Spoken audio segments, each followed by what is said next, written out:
Dans cette vidéo, nous allons apprendre à déterminer une équation cartésienne de la droite D, sachant qu'elle passe par le point A de coordonnées 3, 1 et qu'elle a pour vecteur directeur le vecteur U de coordonnées -1, 5. Je vais vous proposer deux méthodes pour déterminer une équation cartésienne.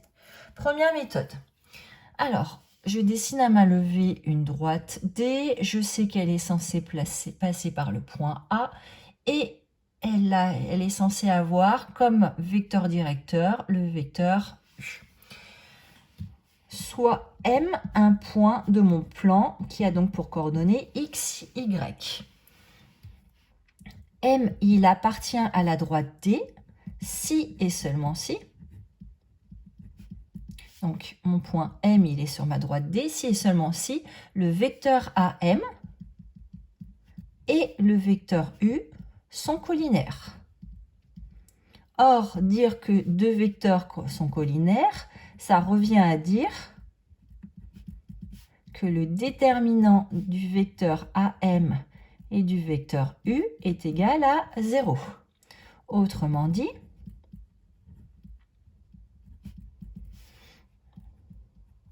quand on calcule le déterminant du vecteur AM, donc je vous rappelle, on écrit les coordonnées du vecteur AM. Donc les coordonnées du vecteur AM, c'est abscisse de M, c'est-à-dire X moins abscisse de A, 3. Y de M, c'est-à-dire Y moins l'ordonnée de A, 1. Les coordonnées du vecteur U, moins 1, 5. Donc le déterminant doit être égal à 0. Donc on doit avoir 5 fois, entre parenthèses, X moins 3, moins le nombre Y moins 1 fois moins 1. Tout ça, ça doit être égal à 0. On va maintenant pouvoir développer. On respecte les priorités. Donc 5 fois x moins 3, quand je développe, ça fait 5 fois x, moins 5 fois 3, c'est-à-dire moins 15. Là, j'ai moins 1. Moins 1, ça fait plus 1. Plus 1 fois quelque chose, donc ça me donne plus y moins 1.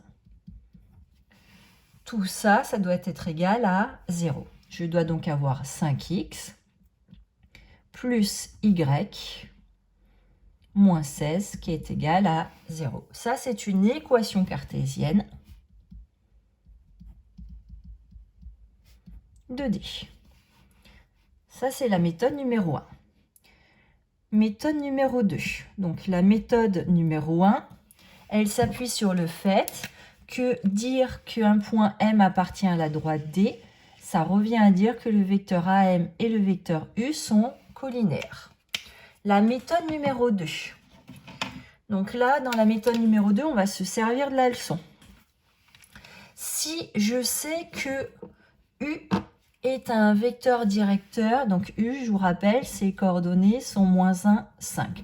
La leçon nous a dit que U était un vecteur directeur de la droite D si il était de la forme moins BA. Et donc, l'équation cartésienne associée à ce vecteur directeur, c'est donc AX, donc ça veut dire ici que le A vaut 5, que le moins B vaut moins 1, autrement dit que le B vaut 1.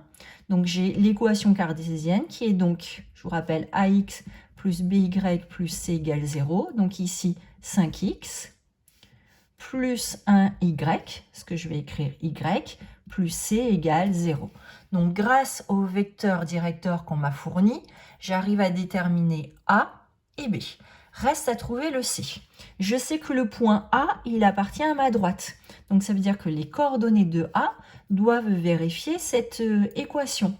Autrement dit, quand je vais faire 5 fois 3 plus 1 fois Y, c'est-à-dire 1, plus C, je dois trouver 0.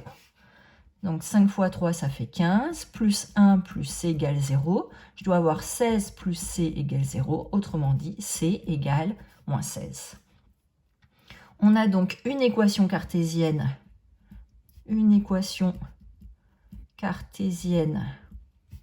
de D, et donc 5x plus 1y, c'est-à-dire plus y, moins 16 égale 0.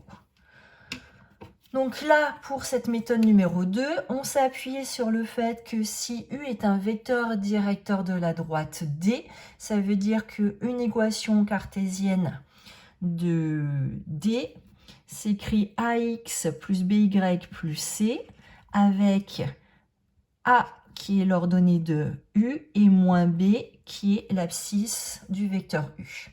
Et puis après, deuxième chose importante, comme on m'a donné un point A de cette droite, je vais pouvoir me servir des coordonnées de A qui doivent vérifier mon équation pour trouver la valeur de C.